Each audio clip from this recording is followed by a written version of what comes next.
Brendan Bradford, CodeSports.au out of Oz. PMA post-match analysis. Welcome back to the show, mate. Good to be back. Cheers. Sorry, I missed you Monday. We're back after Origin. I wish we weren't, but we have to, don't we? That was humiliating for the New South Wales Blues last night.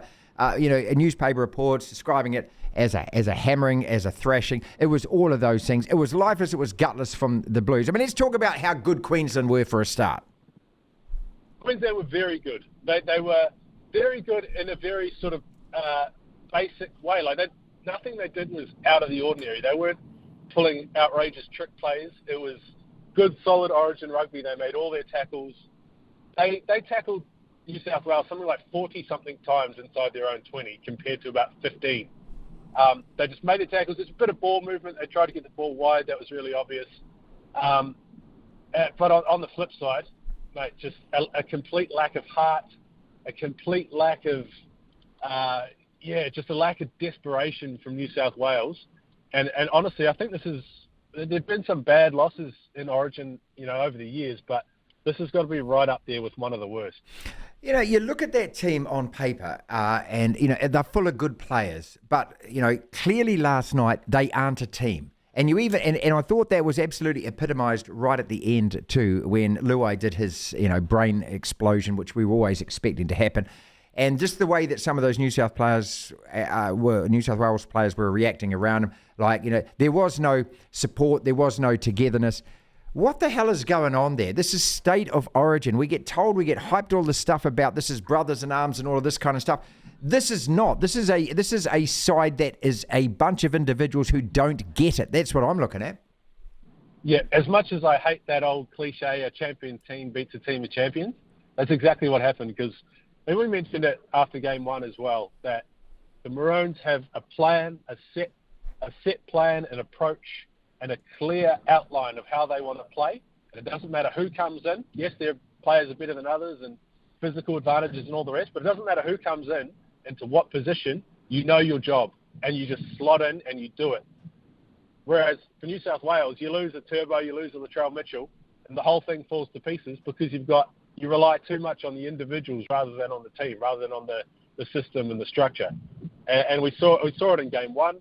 We saw it again last night, where they're just so much disconnection, I don't know what the word is. And that goes, as much as you can single out the players, because a lot of guys underperformed over the first two games, but you've got to seriously be looking at Brad Fittler and his coaching staff, because something is absolutely not going right when, both teams have the same preparation, both teams have the same lead-in time, they're the best players in the game. Then what's the difference? It's Billy Slater and it's Brad Fittler and what they're bringing and what they're trying to institute. And last year, it just hasn't worked for Brad Fittler, and I think his position's pretty untenable. He can't coach the side next year. He'll be battling to keep it from a 3-0 whitewash. So I think Brad Fittler's gone as well. What about most of these players? Let's start with Jerome Luai, who once again loves courting controversy, doesn't he? He just seems to be addicted now to social media and to the outrage. And I think half the stuff he posts is it's bother boy, boring stuff. And he does it to get the reaction, and we're reacting to it. So fair play to him and all of that kind of stuff. A couple of things.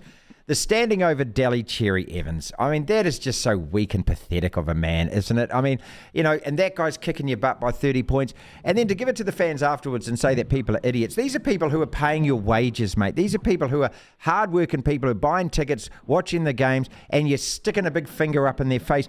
Again, that would be okay, and I suppose it might be okay if you were winning or if you had something to back it up with. But you're a guy that's out of your depth, mate. It's clear you're not good enough to play Origin. What's your take on it?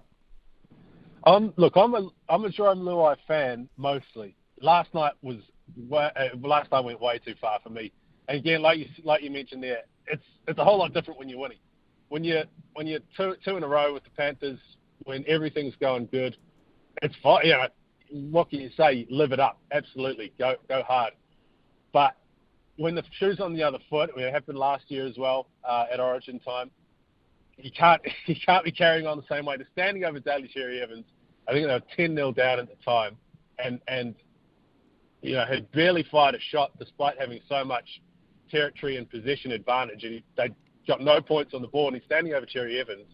Like, what are we doing? And I think that's just another example of this. It's just a team of individuals. There's no really strong leader. Like, I can imagine if someone like a Paul Gallen back in the day was playing, or like a Hind Marshall, someone would pull them aside and say, "Pull your head in, and mate, we're up against it. And we can't be carrying on like that." The stuff at the end with Reece Walsh as well, it's just too much. It's too far. And there's images where I think it was maybe Isaiah Yeo made a run in the last minute, and he dropped the ball, and just a dozen Queensland players jump and run up, and they're all celebrating, and then all the Blues are just sort of standing there, individuals just sort of shell shocked, and there's an image there of just, it encapsulates exactly why Queensland won and why New South Wales lost. Teamwork against a team of individuals. Brendan Bradford with his CodeSports.au. It's a wonderful microcosm, isn't it, sport? We always look at it, and we look at it for, sort of lessons about life and that. And, it's not, your character doesn't, your character doesn't get enhanced or anything when you play sport. It reveals who you are and what your character actually is. And this is one of the fascinations about watching this series. Just in terms of the most basic human emotions are at play here and are actually played on. And that's what Queensland love. They love this underdog thing. They love the fact that, hey, you hate us. They back into a corner. They love all of that. And we hype it up in the media, and we love the narrative of it as well. But in actual fact, when you watch a game last night, all of this stuff is very real. I mean, what you're actually seeing is exactly what the hype is about. One team gets it, one team knows it, one team wants it, and the other team are just a bunch of frauds. And that's what we saw last night.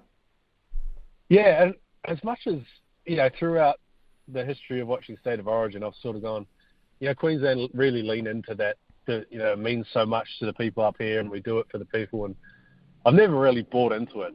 Honestly, the first time I sort of started going, maybe there's something in this, was last night. They were talking to both coaches, and they had Brad Fittler come on and say, we need to change this and do this, and hopefully it works out. And then they had Billy Slater on, and it was, we got out to win this for the people. He just talks so passionately. Brad Fittler felt like he was reading off like a note, like a team list of notes, a checklist. Billy Slater felt like he was talking from the heart. And once they got onto the field, that's the way the game sort of played out. Queensland really feel like they were playing for something. Whereas, I don't know, maybe, the Blues felt like they're playing for themselves, playing for, to hold up a trophy and put some photos on social media. It does. It feels like it means something more to Queensland. Why?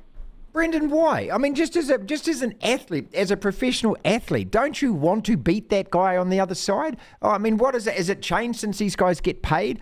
I look at Luai and I just think, all you care about is your giggly Instagram likes, mate. But what's actually happened here in terms of your professional career is you've been embarrassed. It's shown that you're not quite who you think you are as a player. Doesn't that mean anything?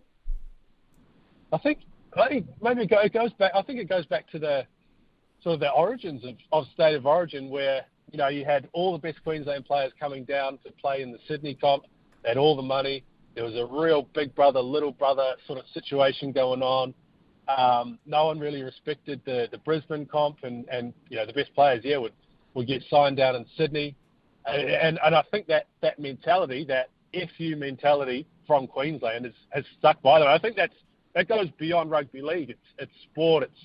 It's just the vibe of Queensland in general. That they reckon that they're big city slickers down in Sydney. They reckon they're better than us, kind of thing. That's the mentality, and I think that just seeps into the Queensland psyche. So when they run out onto Suncorp Stadium, it's not just the jersey, it's not just their own, wanting to beat the other player. It's this history, and it's the people all getting behind them, because New South Wales just simply don't have that. They don't have that to fall back on. And I know it's sort of intangibles, and there are other things like game plans and missed tackles and bad attack that you can lean on. But I think at the base of it, where it all starts is this big brother, little brother inferiority complex in Queensland. Where do New South Wales go from here? Freddie Fittler's in charge for that third match. I mean, who is a better coach than him? Who could they possibly grab? And how do they stop this happening again next year? You need someone. I think when Freddie started and he's doing this walking on the grass and barefoot and it was all good and nice and lovely. I think it probably had its use by date a year or two ago. I think you need someone else to come in, less sort of analytical, more passionate. Names have been thrown out. Michael Maguire. Someone said Ricky Stewart. Des Hasler must be kicking around. There are guys around. Paul McGregor. Maybe you could somehow pull Andrew Johns' leg, take the job, or maybe Andrew and Matty getting back together. There are guys out there that could do the job. Brad Fittler cannot stay after Game 3, even if they win. He's gone. And there are players in that team. We've been talking about Luai, but James Tedesco hasn't performed. Josh Adokar didn't do a hell of a lot. There are players in that team that really need to be under the spotlight as well. On the flip side of that, I'm thinking about guys like Cam Murray, who was on the bench for 50-something minutes, came on and made all the difference. And that goes back to Brad Fittler. Brad Fittler putting Damien Cook in the centres, just completely ruining the guy's evening. Because why are you playing a 1.6 centimetre hooker at centre against one of the tallest players in the comp? It's just mind-boggling. So I think there'll be new coach next year. There'll be a few new players as well, and there'll be a couple of hard review sessions, I think, over the next couple of weeks.